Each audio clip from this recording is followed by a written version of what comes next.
All right, it's time to get this week's show started, and I am hoping that the two of you can offer some help to me this week. What's up? I wasn't all that thrilled. Deep sigh. I know. I wasn't all that thrilled with the finale of What If. So I need each of you to tell me why I'm wrong in one sentence. There's a second season coming. Just give it a chance. It's not over. Okay. All right. Sam? I may not be able to convince you. I might need some convincing myself. Oh, wow. BB Nate, you're going to have to be the light side on that segment. As usual. We'll get started and talking about this in just a minute. It's time for Tatooine Sons. It's true. All of it. What is the name of the porg on the Millennium Falcon? Force is strong in my family. What do you think his name is? It's a big moment. I am a Jedi, like my father before me. Maybe Turbis? Do or do not. There is no try. Turbis? Pablo, if you're listening to this live stream, that porg's name is now Turbis. It's a good Star Wars name. We're not done yet. These guys recorded an awesome podcast called Tatooine Sons. Everybody was And you're leading the segment on this. I am. It'll be a fun discussion, but yeah, I'm not as... You weren't really thrilled with it? No. But BB Nate, you were. You I liked enjoyed it. I think that you guys just started to look at all the bad things about it. It's a TV show. Okay. There's more seasons coming. You can't judge a show off the first season. I'm not judging the whole show. I'm judging the finale of the first season. All right, welcome to Tatooine Sons, a pop culture podcast. It is the only fan podcast to name a canon Star Wars creature and be endorsed by Rian Johnson. And that's what you just heard on the trailer or teaser. What is that? The intro. Intro. Yeah. And we're going to be talking all about that this weekend at Alabama Comic Con in Birmingham. Panel room number 4, 12:15 p.m. Be there if you are in the area or the at the con. And we're going to be streaming all weekend long. I don't want to get ahead of myself, so I'll talk about that in a minute. But we believe that pop culture is the mythology of our generation, that there is a story. It is written on our souls, and that these myths speak to that story. And that is why we are talking about season 1 finale of What If, which we've already talked a little bit about, given some initial reactions to. We'll also talk about Akakiri from Star Wars Visions and all of the amazing stories set to come out in DC Fandome next weekend. Yeah. I am David. I'm the dad. Hi, Dad. Hello, gentlemen. And I am honored to be joined every week by my brilliant, amazing, and handsome-looking sons. Just got their haircut this morning. Looking good on that. Gotta look fresh for the panel. Right? Exactly. BB Nate, and Fandome's coming. It is, and I seriously don't know how they're going to fit all of this in 4 hours. Yeah, last year's was like 12. Yeah. Yeah, it's going to be a fun 4 hours for sure. Yeah. Sam, obviously you're going to be leading the conversation on What If. Yeah, I'm pretty sure. I think I'm convinced that if we don't see Tony die in the episode, it isn't as good of an episode. Gosh, you're like, sadistic. You like I don't like Tony dying, but I'm just seeing correlation, causation. Yeah. What are you talking about, though? Well, Akakiri from Star Wars Visions. I don't think it's getting nearly the love that it deserves. Yeah. It's a critical, it's on the bottom of a lot of lists. I don't know why. That's because we haven't had a chance to talk about it yet. People haven't figured it out. But before we get into all that, I just want to welcome all of you listening to the show. Thank you guys so much for tuning in. If you are a new listener, maybe you've only listened to a couple episodes and you're just trying to decide on whether or not this Tatooine Sons thing is for you, we hope that you will take just a second, subscribe or follow or whatever it is on your podcast app, so that you make sure that you get updates every time we have an episode. Thank you for doing that. For all of you that return every single episode to listen, thank you guys so much for being a part of this. I want you to stick around to the end of the show. We've got a scheduling announcement coming that you are going to want to know about, because some things are going to shift in a few weeks, and I want you to be aware of that. And then there's also a chance for you guys to be a part of a whole series of live episodes of Tatooine Sons, and so we'll give the details on that at the end of the show. All right, Samuel the Hutt, let's do this thing. All right. Well, this week's episode of What If delivered what it promised. One huge battle with all of the characters we'd seen previously, and an Infinity Stone laden Ultron. You got that out. That was good. You can write this stuff. You just can't say it. Exactly. All right. We'll discuss why these characters were chosen, if we'll see the Guardians of the Multiverse again, and why the Watcher just keeps breaking his oath. Be on your guard. There are older and fouler things than orcs in the deep places of the world. All right, then, keep your secrets. Your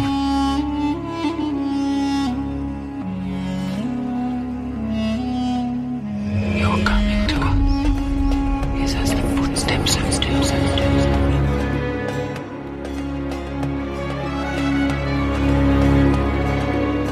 There are many magic rings in this world, Bilbo Baggins, and none of them should be used lightly.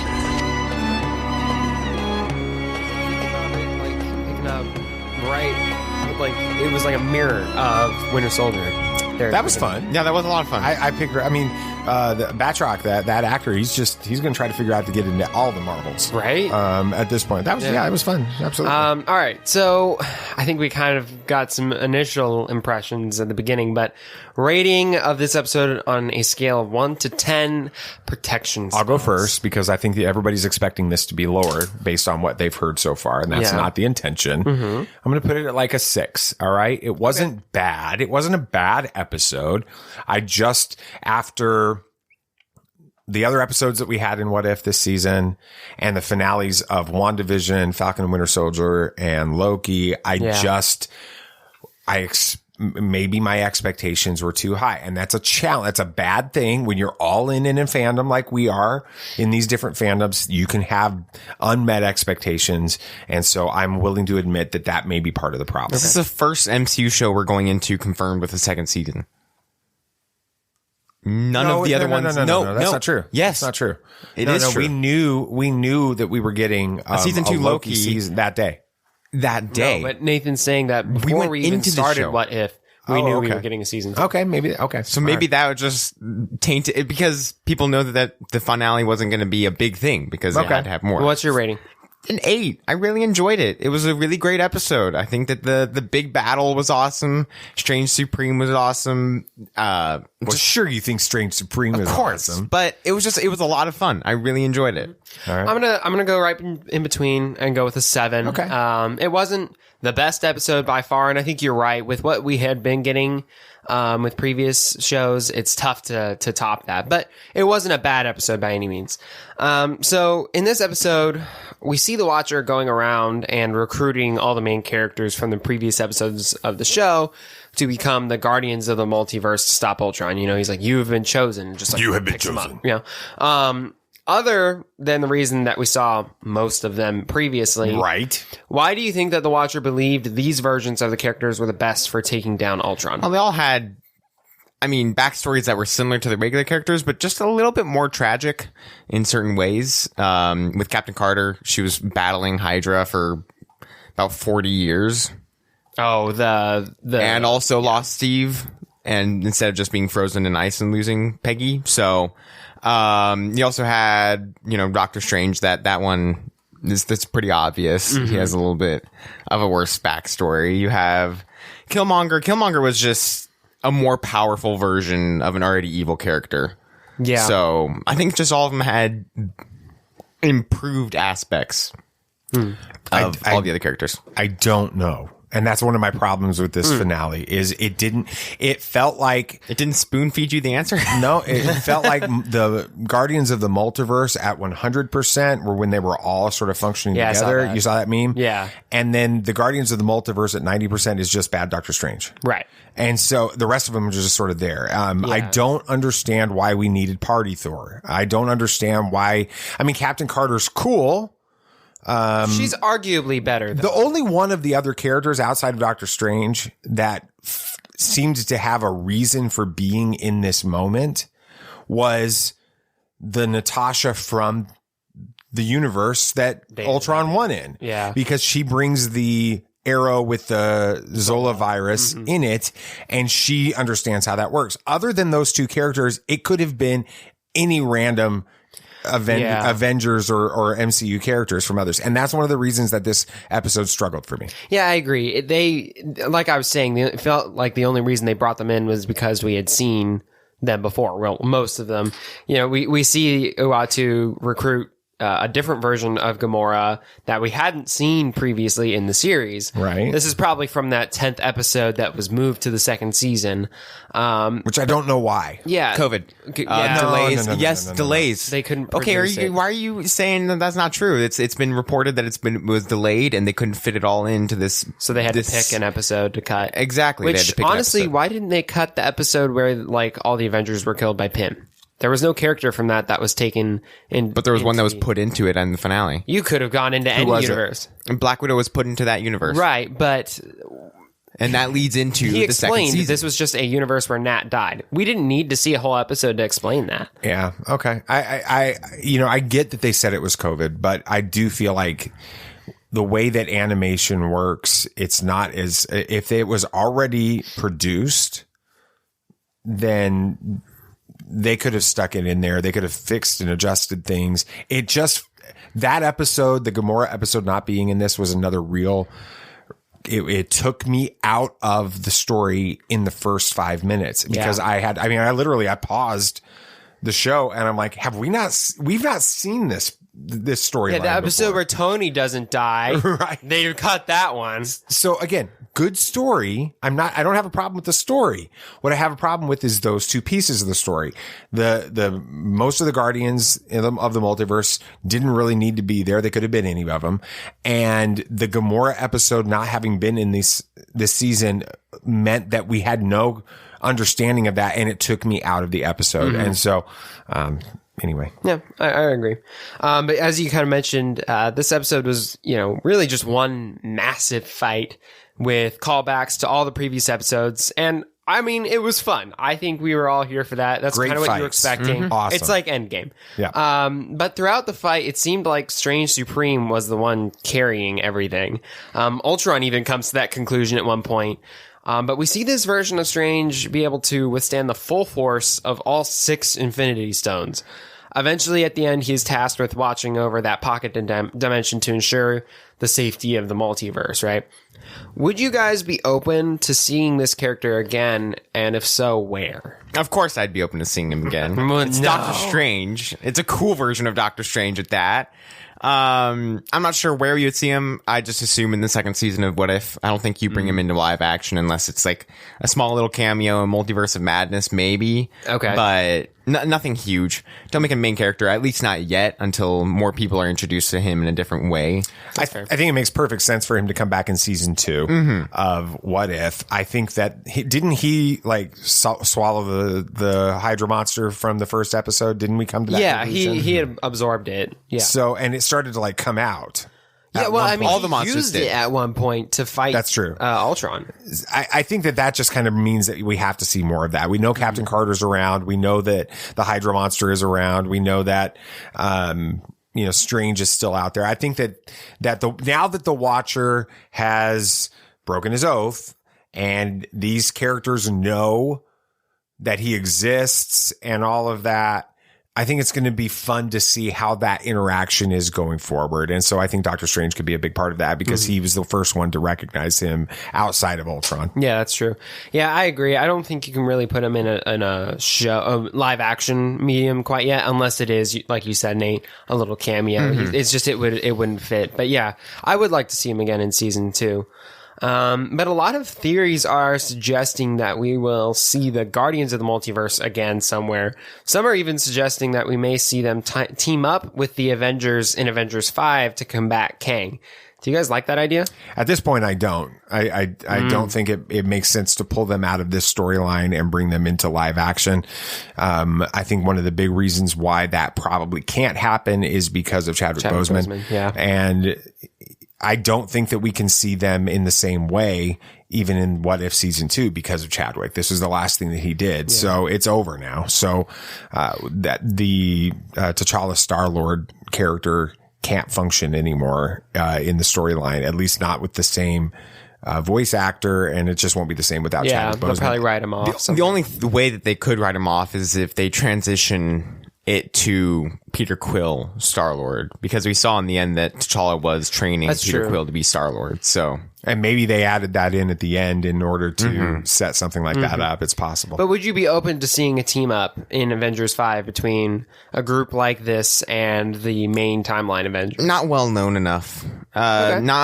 Not everybody's going to be watching this TV series. Not everybody that's going to be watching Loki is going to even watch this TV series. It's not as popular. So unless you find a way to introduce them small, like in Multiverse of Madness, I don't think there's a way you just put them in Avengers. Okay. Yeah. At the end of this episode, the Watcher sends everyone back to the exact moment that they were taken away, as he cannot further interfere, even denying Captain Carter's request to be with Steve. But then he takes pity on Natasha from the destroyed Natasha. He took pity on Natasha, and then he destroyed the universe. All right, no.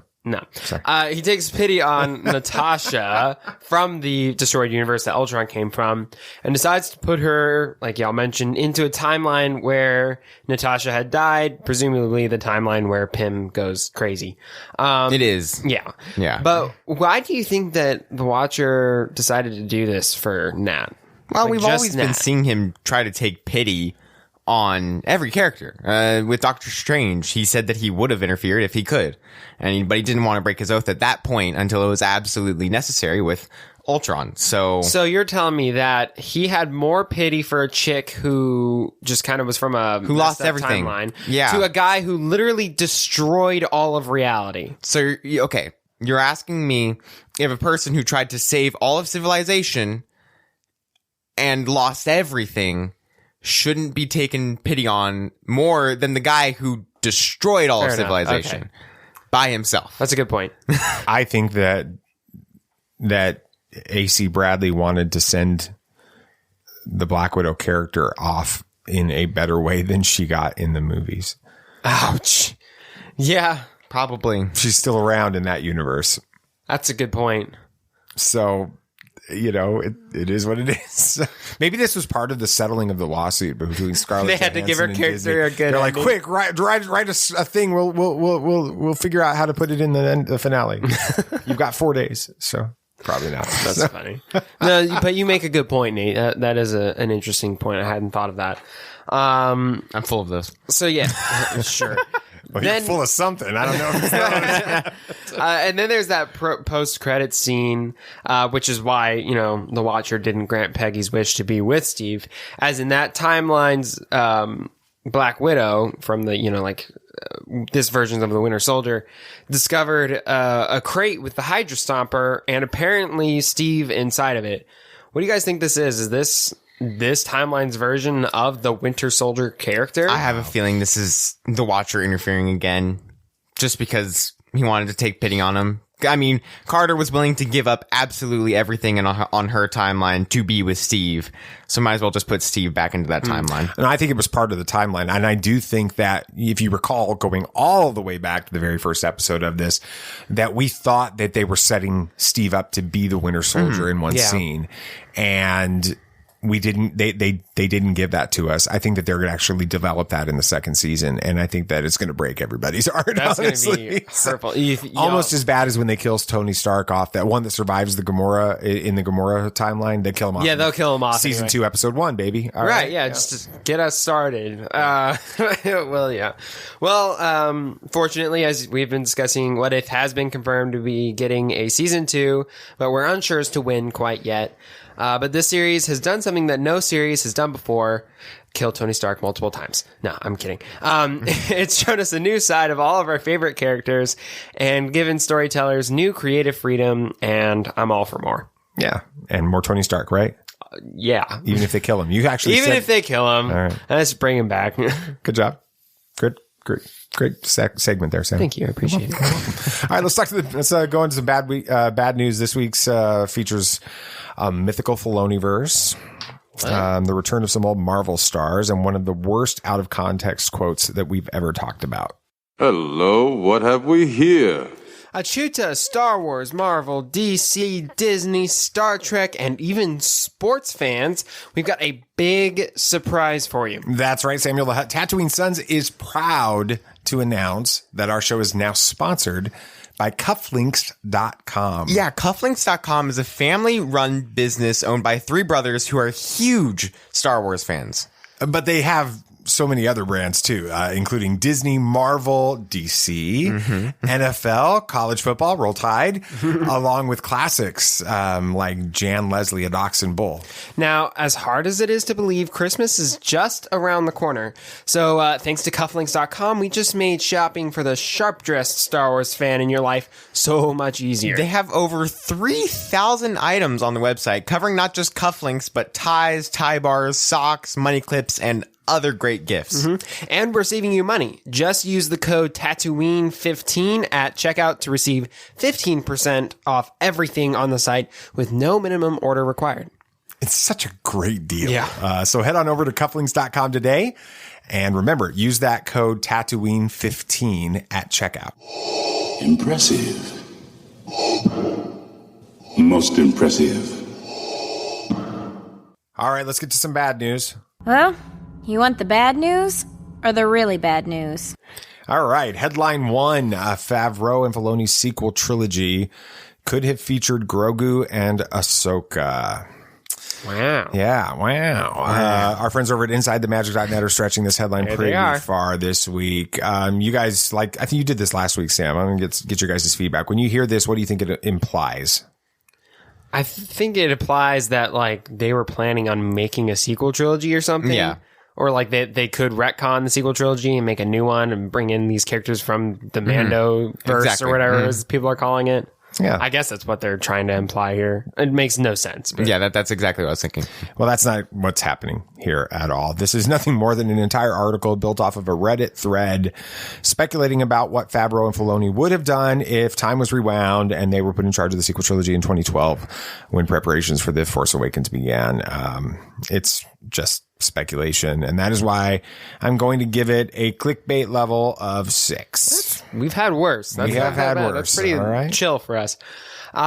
Exclusive: Nicolas Cage and Wesley Snipes wanted by Kevin Feige for Marvel return. Nice. This one is from Giant Freaking Robot, back at it again this week with another unnamed but trusted and proven source who claims that Kevin Feige is planning a Secret Wars movie event. I'm so excited. I've been waiting for a Secret Wars movie. It's to rival Infinity War and Endgame.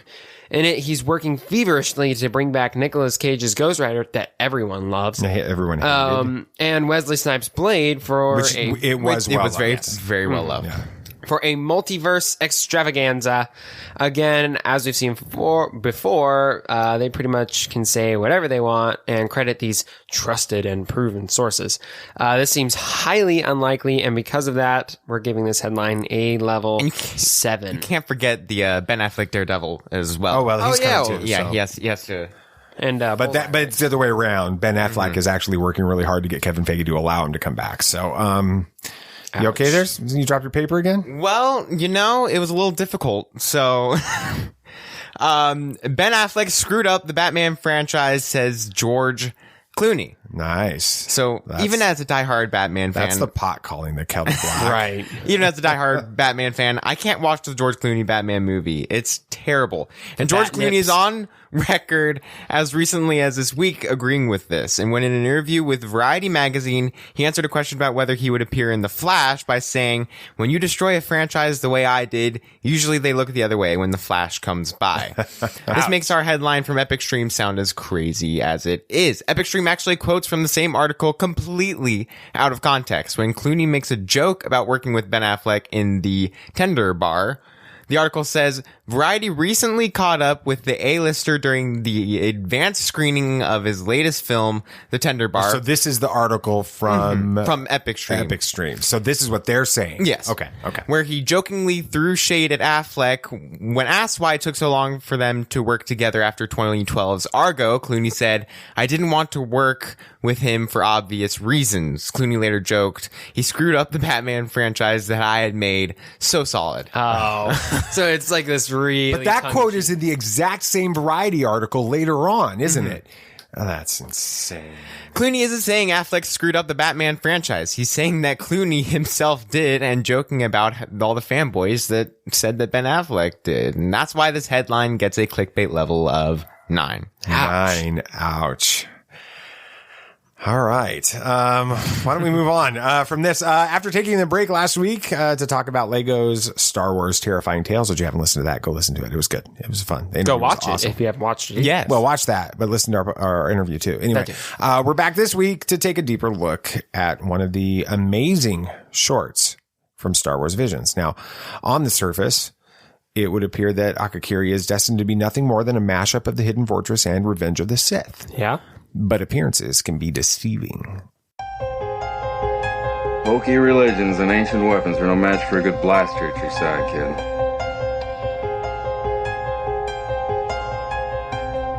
Rebellions are built on hope. Force is with me, and I am with the Force.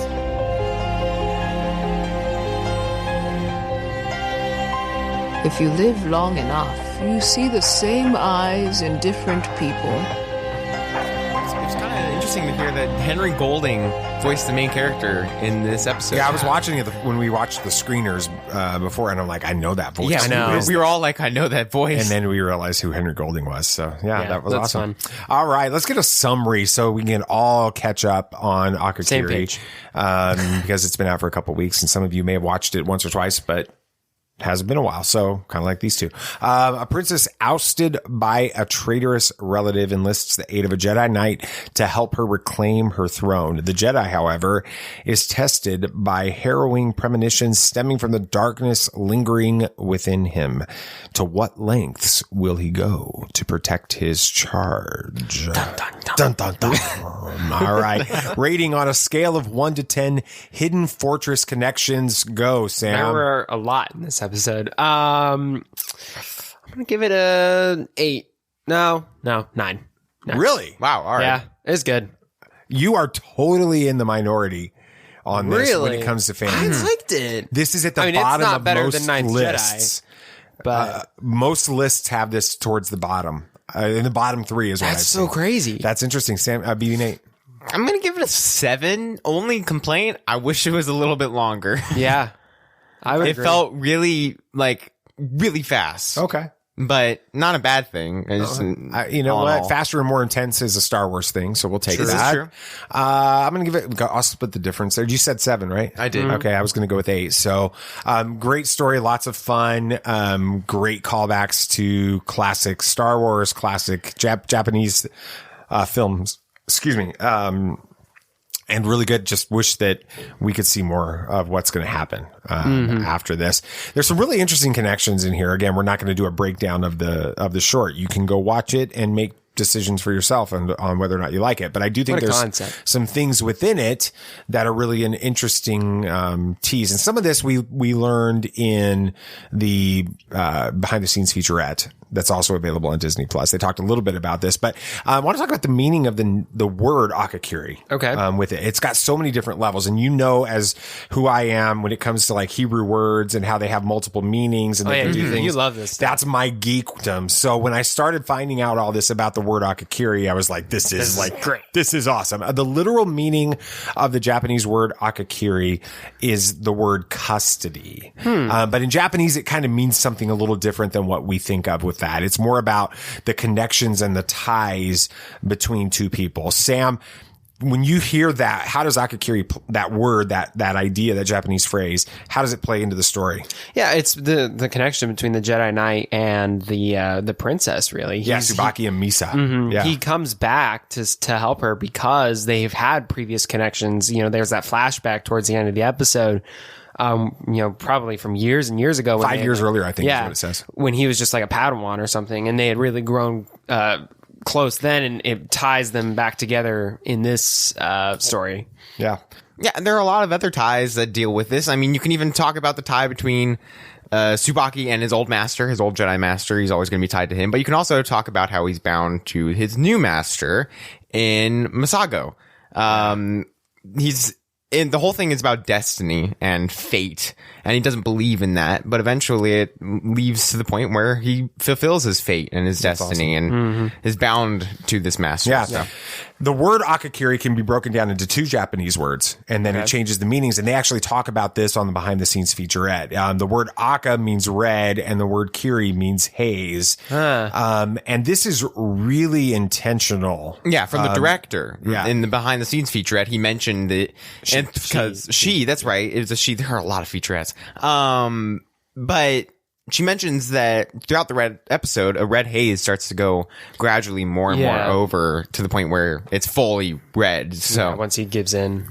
Yeah, to the point where it's like he can only see, like the idea of seeing red is there and stuff. It's really cool. Really interesting storytelling. It is. And I love the way that they do that kind of thing in anime. They like tell the stories that way. And that's one of the things I've loved about learning about anime through this series. But there's a lot of parallels in this too, that when we talk about it being a mashup between Hidden Fortress and Revenge of the Sith, there are so many Hidden Fortress parallels in this. Like just in the Hidden Fortress, this short is about a warrior helping a princess against a rival warlord and escaping. Misa, the main character in this short, is actually named after Misa Uehara, who's the actress who plays Princess Yuki. Wow. Okay, you couldn't be any more blatant with that. But then you have Senshu and Kamahachi, and they are based on Tahai and Matasichi. I'm going to say that wrong, but that's okay. Who were in the Hidden Fortress, and they were the inspirations for C-3PO and R2-D2 in the original Star Wars story. But as much as Senshu and Kamahachi are meant to remind us of those peasants in the Hidden Fortress, they're not the bumbling fools they first appear to be, are they? No, because even I'm forgetting the Jedi's name. Tsubaki. He's like, do we really need these guys? And she's like, they're the only ones who know all the routes around here. You know, if you want to get to the temple, you got to trust these guys. They're not just peasants. Right. Senshu knows the route, and Kamahachi has the connections. Yep. Exactly. They may look like bumbling idiots, but they're not. Just like R2 and 3PO. Which I think that's the first time that we should take a hint in this story, BB Nate, to while there are things that appear one way, they're designed to look that way, but they're not as simple as that. Yes. With that. And then you've got lots of parallels, obviously, to Star Wars, of course. I mean, I should be. It's a Star Wars short. It's a Star Wars, But obviously Tsubaki is a Jedi, but he falls in love with an exiled royal, but can never truly be with her. I mean, you have Anakin, Padme, Obi-Wan, Satine. I mean, I'm sure the list goes on, and even in Legends and stuff, this happens all the time. It's like a big time Star Wars story. Do something original. All right. But it was still good. It was very good. Yeah. It works for Star Wars. Yeah. And then just like, you were mentioning Anakin and Padme and Obi-Wan and Satine. Tsubaki and Misa's their love ends in tragedy at the hand of a Sith Lord. Like in one of the examples, Maul kills Satine in front of Obi-Wan. Yeah. And of course, Anakin's betrayal leads to Sadme losing the will to live. But, it's that same parallel there. A Sith killed the love of the one person. It could be due to the person becoming a Sith, or another one. In this case, it's very similar to Anakin and Padme's love story. Right. And then even deeper than that, you've got, like Anakin in Revenge of the Sith, Tsubaki is haunted by visions of his lover dying, though he doesn't at the time know that figure is Misa. Yeah, in the which story. Was such a clever reveal. It really was. Story. It was amazing. But in the same way as Anakin in Revenge of the Sith, he's convinced that he can prevent this tragedy, only to discover that he made the tragedy happen himself. And he's being manipulated into falling to the dark side by a Sith Lord, who's then promising to save his lover's life. Yep. In both Anakin and Tsubaki's stories, it's their obsession with preventing their visions from happening that results in their actual fulfillment. With that, could this have been avoided, BB Nate? Of course. I mean, it's going back to my personal thoughts on Yoda in the prequel trilogy, he's misguided. He always has been. I will always think that Yoda is not the wisest in the prequel trilogy. He always is like, you can't trust these visions, but doesn't want to help Anakin with the visions that he has. If Yoda just listened, I feel like it could have been prevented with Anakin. In this, I'm not sure how Tsubaki couldn't have had that happen, since he had nobody to be with. No Jedi Master. Well, he does have a Jedi Master that tells him not to go. Yes, tells him not to go to... Just like Yoda place. in Dagobah with Luke in a lot of ways. Mm-hmm. Yeah, so it's just, I feel like it always could be prevented, but Jedi Masters have always been misguided, especially in the prequel trilogy. This is a question that I think philosophers have been pondering for thousands of years now. Is there a predestiny, and can you choose your own path? I think it could have been avoided, but maybe for the sake of the story, more good will come out of it happening this way in the end. Because right now it seems like, sure, there's a lot of crap that happened, but in the end, more good may come out of it. Think about Star Wars. Think about what happened. Padme died because of Anakin's fault, but at the end, it resulted in more net good than had it not happened in the first place. Yeah, Tsubaki believes that whatever he keeps seeing in these visions, he can prevent from happening. He's warned, though, by his master, which we were talking just a second ago, that these are things that are going to come to pass. And then once it happens, the master's not going to be there to save him, which reminds me so much, like I mentioned, about Yoda. Luke and Yoda on Dagobah. Yeah. But then when he does ultimately fall, Masago taunts him over his belief that he could fight his destiny. And then she sets up those events to happen, that she's been the one that sets up all those events to happen, leading to his fall. So then, is destiny real, or do we make our own choices? Again, that goes back to the same age-old question. Is it real or not? It's what you want. It comes down to the Bible. It comes down to what you believe. Yeah. God's got a plan. He gives us free choice, and we are able to do with, our lives what we want, but that doesn't necessarily mean that it's the right thing, and what God's plan is what's ultimately going to happen. Now, in this case, maybe the Force's plan was for her to die, and there was nothing that could stop that. Like an absolute point. But yeah, I often think that we, again, coming from a Christian's perspective, I think that we put too much, and this is going to come across really weird for a lot of people that might be Christians that are listening to this, and this is going to come off like I don't know what I'm talking about, but I'll explain. We put too much weight on the idea of God's sovereignty. And so let me explain what I mean by that. Yeah, that starts to sound like heresy. A sovereign is the king. He's the ruler.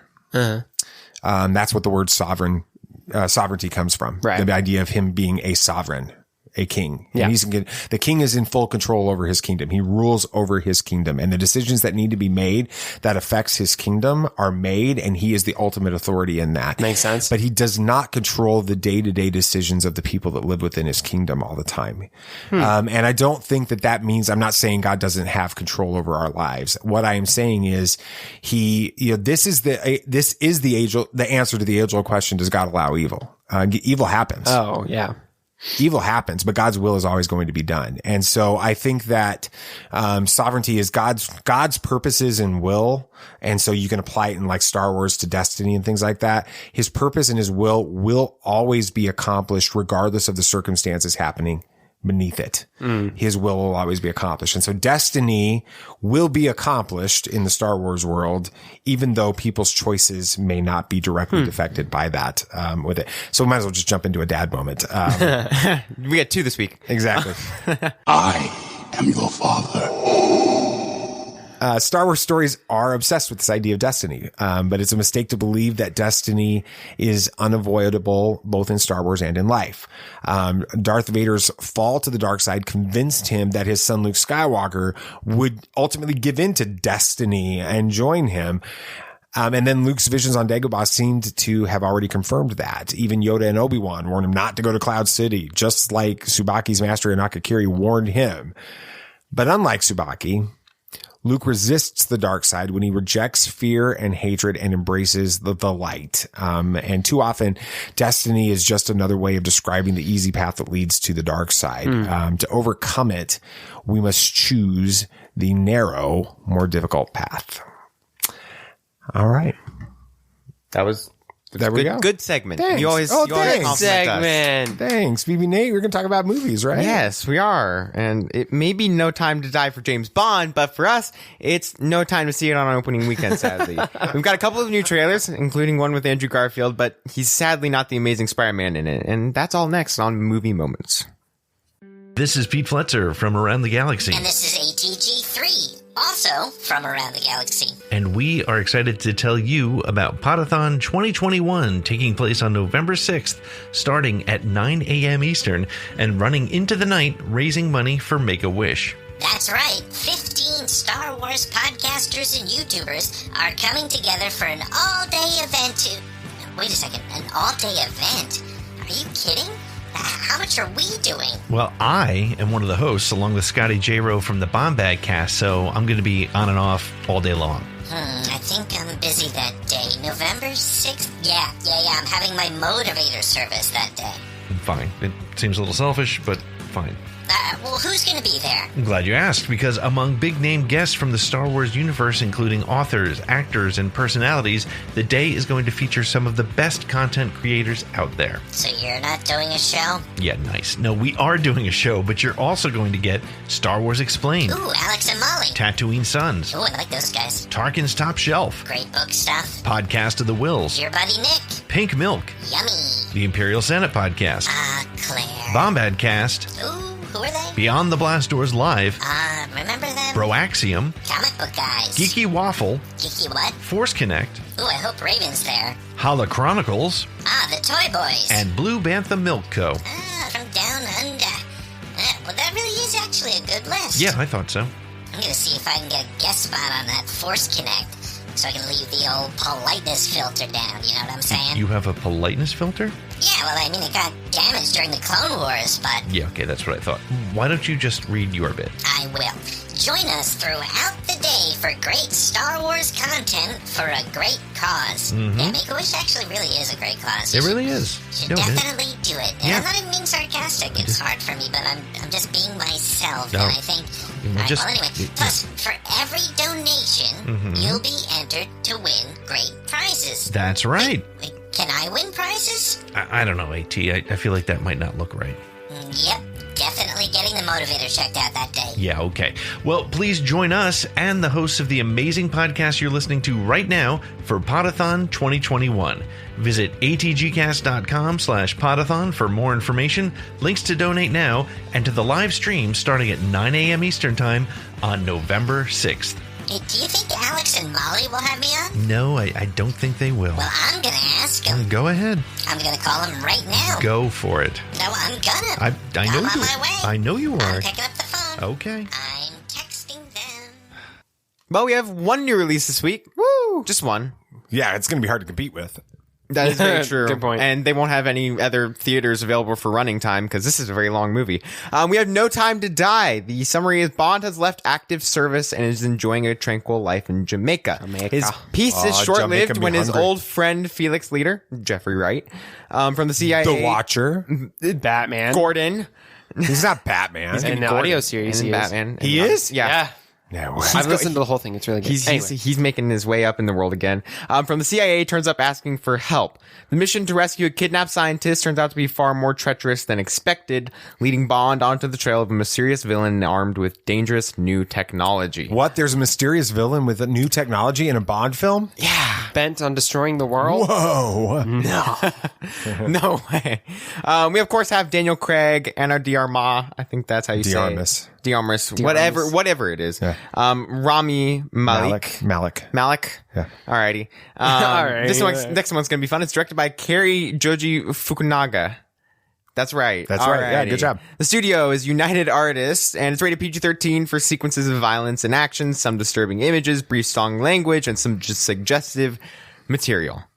It's kind of a long So list. it's a Bond movie. It's a Bond movie. Yeah. Okay. It has 84% on critics right now. It's just strong for a Bond movie. And 90% of audience as of really good right now. Yeah. We're going to go see this. We just At some point. don't know when. Well, hopefully soon.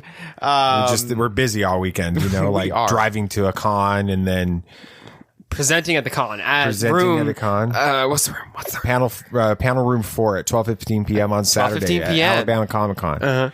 And then we're going to be live streaming, but we're going to talk about that a little bit later. Don't want to. You can stick around to the end to find out what we're talking about. Well, let's go to movie news. We had a couple of new trailers this week. We had the final Dune trailer. Now, before I kind of get into just some basic things from the trailer, because, you know, I don't know much about Dune and I can't break it down myself. So, thoughts on the trailer? I mean, it was already looking good and I was already excited for the movie, but when I saw they picked a really good review quote for it, when I saw the review that said it's like the new the next Star Wars and Lord of the Rings is here. Yeah, that I was like, okay, I'm sold. Like, that's all I can ask for. The story is so much more interesting in that last trailer than it had been. Oh yeah. I am so excited about this movie. I cannot wait. I am hoping it becomes a new Lord of the Rings and a new Star Wars franchise. You know, let's go there. Come on. And for watching the trailer like 4 times, this is kind of the big things I picked up from it. This seems to be more of a political sci-fi thriller and war movie more than anything. I mean, I don't really get the vibes of Star Wars with one certain mission trying to blow up a Death Star. I don't get the vibe of Lord of the Rings with big spanning of 3 movies trying to destroy a ring. I get a vibe of these people trying to go and bring peace to a world.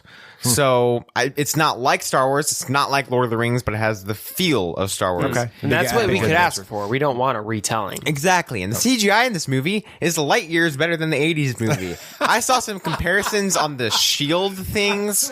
Okay, I kind of liked the shield things. I did not. I had no idea. The Time Door was based off of in the TVA. I had absolutely no idea what I was watching when I was watching those scenes.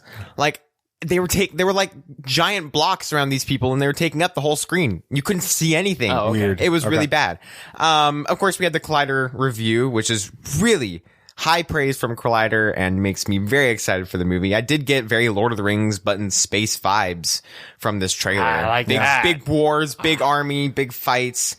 At the end of the trailer, we see the iconic writing on the sandworm. That was cool. Image. That was very cool. Yeah. And just this trailer was amazing. And just October 22nd cannot come soon enough. That's not that far. We got tickets already for that weekend. We did. Yeah. This next one, Tick Tick Boom, a Netflix movie. I'm not sure if it's going to theaters. It is. Think it is. Yes, it is. The synopsis, the film follows John Andrew Garfield, a young theater composer who's waiting tables at a New York City diner in the 1990 while writing what he hopes will be the next great American musical. Days before he's due to showcase his work in a make or break performance, John is feeling the pressure from everywhere. From his girlfriend Susan, who dreams of an artistic life beyond New York City, from his friend Michael, who has moved on from his dream to a life of financial security amidst an artistic community being ravaged by the AIDS epidemic. With the clock ticking, John is at a crossroads and faces the question everyone must reckon with: what are we meant to do with the time that we have? So that's the idea. That's where Tick Tick Boom comes from. The musical, you know, that he wrote, that he's talking about, is Rent. It's this is a biographical film. Oh, interesting. I didn't know that. Yes. Which is interesting because, you know, Tick Tick Boom is about time and that. And the whole, like, opening is like how many seconds in a year or something like that. 5,000. Whatever it is. You know, 10. I don't remember. I can't remember. The song. Yeah, the song. I'm sitting here and, like, if I wasn't trying to think of the numbers right now, they would go through my head with it. But anyway, from the opening to Rent. So anyway. It's releasing November 19th in this year in theaters and on Netflix. It's rated PG-13 for some strong language, some suggestive material, and drug references. Is it ironic though that an actor who played Spider-Man is playing an actor? He's won a Tony. Who's writing a musical called Rent in New York City.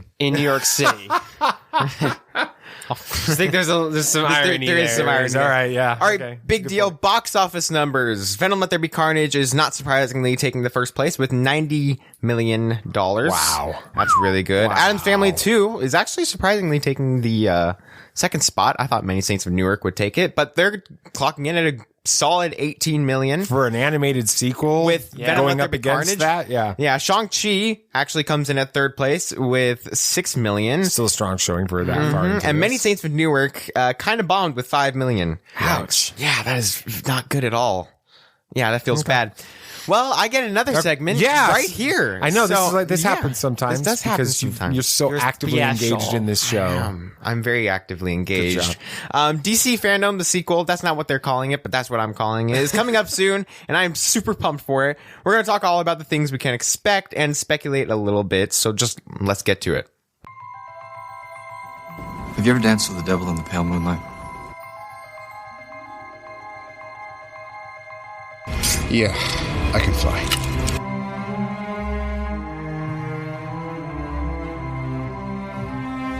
I'm here to fight for truth and justice in the American way. The people in this room, which one is A, wearing a spangly outfit, and B, not of use? There's only one God, man. And I'm pretty sure he doesn't dress like that. Batman has no limits. Yes, that is a weird connection to Andrew Garfield. It is. And Rent. New York City, Rent, I figured all it that out. stuff. It's 525,600 minutes. How do you measure a year? And so that's what I was trying to remember. So, I could sing it. You want me to sing No, it? please, we we're don't good. have All to do that. We also don't have the time. Like, I'm not sure how Fandome is going to have the time with everything. But before I get into all the things we can expect, what are y'all most interested in seeing? What are y'all looking forward to? Batman stuff. I need Batman? all the Batman stuff. Really? Yeah, I'm really hyped for that movie. I mean, I'm excited for that movie, but you talk about the Batman so much that I've kind of feel like I already know everything. I don't know much at all. The last time I got knows news much. was when it was 25% of the movie was filmed. So, Okay. Well, I mean, that's going to be exciting. I'm really truly looking forward to The Flash and Shazam. Oh, yeah, I forgot. I mean, Those are Shazam's exciting. my jam. It is the best DC Shazam's movie. your jam, really? Shazam's my jam. Yeah. So I'm excited about that. So anything to do with that, and then Black. I mean, there's a lot. That there needs to is a happen. lot. Yeah. So let's break this down by type of content, starting with the highly anticipated movie news part of Fandome. Now, Warner Brothers Studios, we can expect a new trailer for the Batman, new content for DC League of Super Pets, which... Alrighty. A first look at Black Adam, a sneak peek at the Flash movie, not TV show, and behind the scenes looks at both Aquaman the Lost Kingdom and Shazam Fury of the Gods. Now, I think I kind of already got this answer, but what are you guys looking forward to the most out of these? Batman. Yeah. All day, every day. And we need more of that because all we've had is that one little trailer and it was cool, but it gave us nothing. Dad? Shazam? It's without a doubt Shazam. That's such a fun So movie. Black Adam is a Shazam character, right? Yes. Like a Shazam. Kind of like the main bad guy. Okay. Shazam. Interesting. He can also be an anti-hero in some kind of cases as well. Let's move on to Warner Brothers Television. We'll get looks at the new seasons of Batwoman. Aren't you excited about that, BB Nate? Oh, yeah. Okay. They're still renewing that show. Yeah. Anyway, all right. Anyway. The Flash TV show, Superman and Lois season 2, and Sweet Tooth. Sweet Tooth. Hey. Yes, we'll also be getting a farewell tribute to Supergirl, which great. A celebration of DC Legends of Tomorrow's 100th episode. Good for them. Wow. A first look at the upcoming Naomi TV show. What which is that? It's just a character in DC. Not sure why CW is doing it. It's a big risk to take that. So who is the character? She's just very small. I think she's just a tech genius. Okay. She's not even that well known of a DC character. But hey, do what could you work. want to do, DC. And last but not least, a sneak peek at the upcoming episode of Stargirl. Okay. I don't know what that is. Another CW show. Do any of these interest you, or if so, which ones? Sweet Tooth. Absolutely. All day. That was good.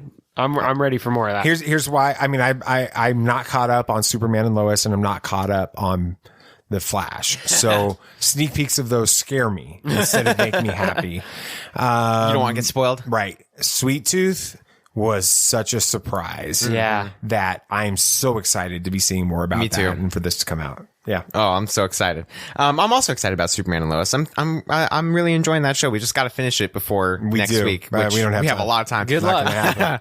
Next is Warner Brothers Games. Not much is going to be happening. Gotham Knights will be revealing new aspects and points from the upcoming game. And Suicide Squad Kill the Justice League will also be revealing new things. Now, Dad, I know you don't play very many games, but if you were to pick up either of these, which one would you play? Well, it's going to be Gotham Knights. Because everything I've seen about Gotham Knights, including the emoticon that's tied to the hashtag now, is Court of Owl's mask. Oh, so there's the main villain. Really? Yeah. So, having actually read the Court of Owls series of comics, which were great. I don't play games, but if I did, I would probably play that one. Yeah, same here, because I didn't even know there was a Suicide Squad game coming up, but frankly, I don't really It's going to be set in the universe of the Arkham games afterwards. Brainiac comes and controls the minds of the Justice League, and the Suicide Squad are tasked It'll be with set in destroying Arkham. them. Interesting. Okay, well, makes it more interesting. But I would go with Gotham Knights. Is it supposed to be like an Arkham style? No, it's supposed to be like kind of an RPG-esque co-op. It's a co-op game, so you can play with other people and stuff. We're not sure probably Gotham Knights, just because of the Court of Owls. We haven't gotten much of that in other mediums other than I think one animated movie, which was good. It was good, and comics. So. Speaking of comics, not much on this side. We'll be getting a ton of news on new Wonder Woman series because it's her 80th anniversary. Congratulations. Yeah. A couple Batman series, including a new event series. What's that mean? There's the event series is basically a series that spans over a bunch of different comic lines that all tie within each other. I think it's the culmination of it. So it's like a crossover thing. Okay. A new Black Manta single series, which is going to be interesting, and the revival of Milestone and more. Milestone? Milestone was a very popular 80s series, side company of DC that created Static Shock, Hardware and Icon, I vaguely heard of Static Shock, but that's all I got. They're very popular. They were very popular in the civil rights movements back in the 70s and 80s, and they were popular in doing that. So they're bringing them back for the civil rights movements now. So interesting. Yeah, they decided to bring those back. I did not know that. Not much here, so I don't have any questions for y'all because y'all don't read comics. Let's move on to what are you most excited about coming out in the comics thing? I'm not sure. There's not much. I'm ready for that. I'm excited for that one word more. Okay. Just want to know what other stuff they're going to be putting in there. All right. HBO Max, a lot may be happening here. We know about a couple things, but they're being pretty hush-hush about this. First off, we're going to get a first look at the highly anticipated Peacemaker series. A look at the 4-episode miniseries DMZ based on the 2005 comic. They already confirmed that they will have a few surprises and first looks at new series and returning ones like Titans and Doom Patrol. And that's really all we know. They're really being pretty hush-hush about this. But before HBO Max is one of the big things that this fandom is always, or is focused on, it seems to me. So not having more information out there means maybe some surprises. Yeah, we're looking at some surprises. Maybe a first look at the Gotham PD show. Maybe that's part of the Batman stuff that they were talking about first. Is that surprises. Jeffrey Wright too? Mm-hmm. Yeah. Wow. That's set in the year before. He's everywhere. He is. All of a sudden, he's just all over the place. Bond, Batman, The Watcher, Gordon now too. Gordon. He's everywhere. Jeez. Yes. So I'm actually going to dive into what DMZ is going to be about because this sounds really interesting. Now, DMZ is going to be about the story of a near future America that is embroiled in a bitter civil war, leaving Manhattan a demilitarized zone, DMZ. All right. That's destroyed and isolated from the rest of the world. The 4-part series chronicles the harrowing journey of fearless and fierce medic Alma Ortega, played by Rosario Dawson.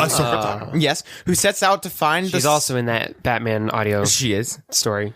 Who sets out to find the son she lost in the evacuation of New York City at the onset of the conflict. Throwing gasoline on the flames of that conflict is Paco Delgado, played by Benjamin Bratt. Not sure what he does.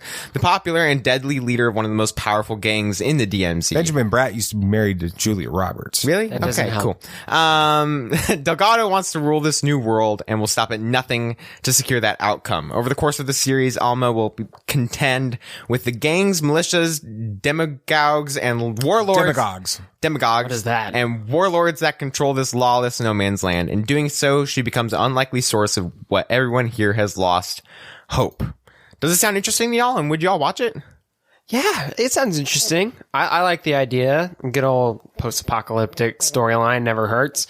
But I think it's interesting that it's like this one person who might come into this area and spark some sort of change through hope. I like that idea. Plus, it's Rosario Dawson. She's good, so that's already pretty a good hook. Yes, I like the fact that it's just a limited series. It's 4 episodes, and so you can probably 4 longer episodes. Yeah, but you can. It's kind of like Sherlock. Right. Or something like that. But then you can watch these episodes and get the whole story, but it's longer than a movie. It's fun. We're going to Warner Brothers Animation, which this is going to be an interesting topic. We'll be getting a first look at the animated limited animated series, Aquaman King of Atlantis, which is it's kind of kiddie. We just got the first title of the first episode and look at the poster today, which was pretty cool. A first look at the third season of Harley Quinn, an early look at Batman Caped Crusader. That's the one that's patterned after the original Batman animated series. It's similar to it. Yes, right? It's being helmed by Bruce Timm, creator of the original Batman animated series, Matt Reeves, creator of the Batman, and J.J. Abrams. So who are they getting? And then Kevin Conroy voicing him. Should be his Batman. Yeah. We're hoping so.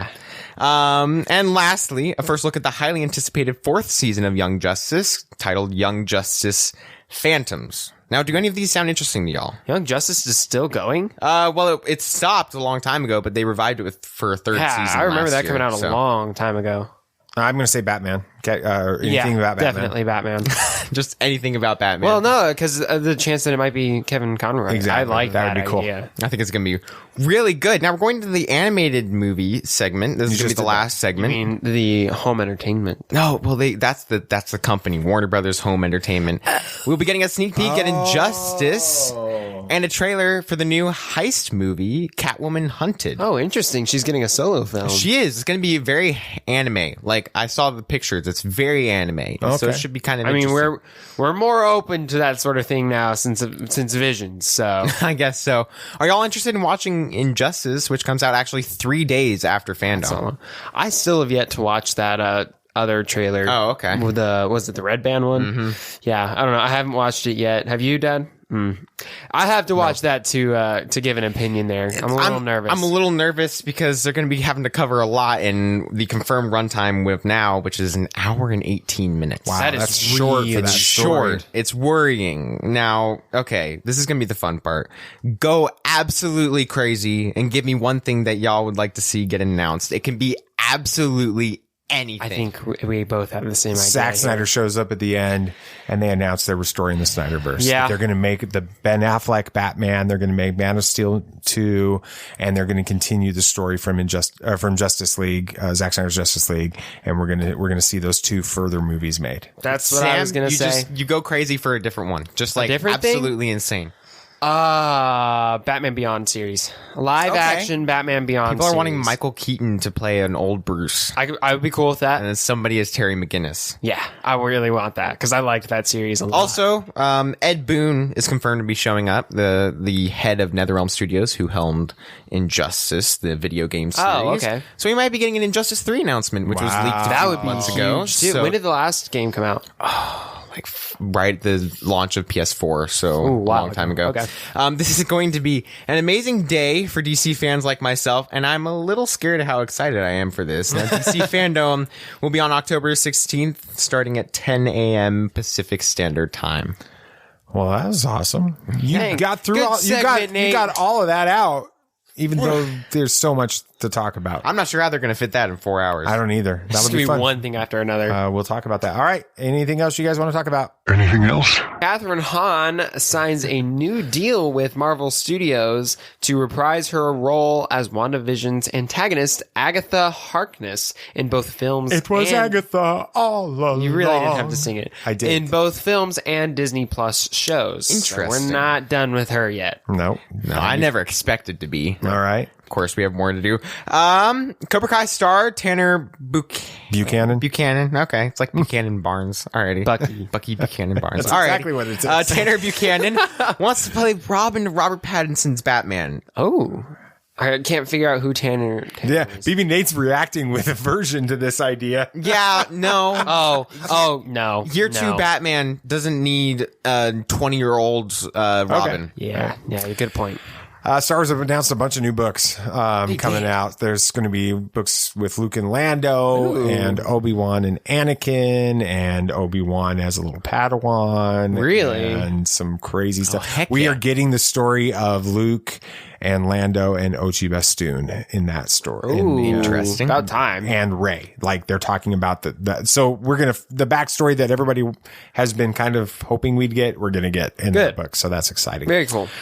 All right. Awesome show, guys. We got some announcements here. I've been talking about it. First announcement, tomorrow, and Sunday, Alabama Comic-Con. We talked about it a lot.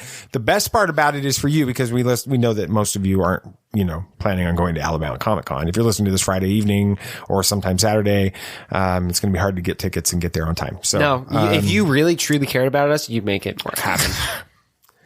I'll talk to him after the show. Okay.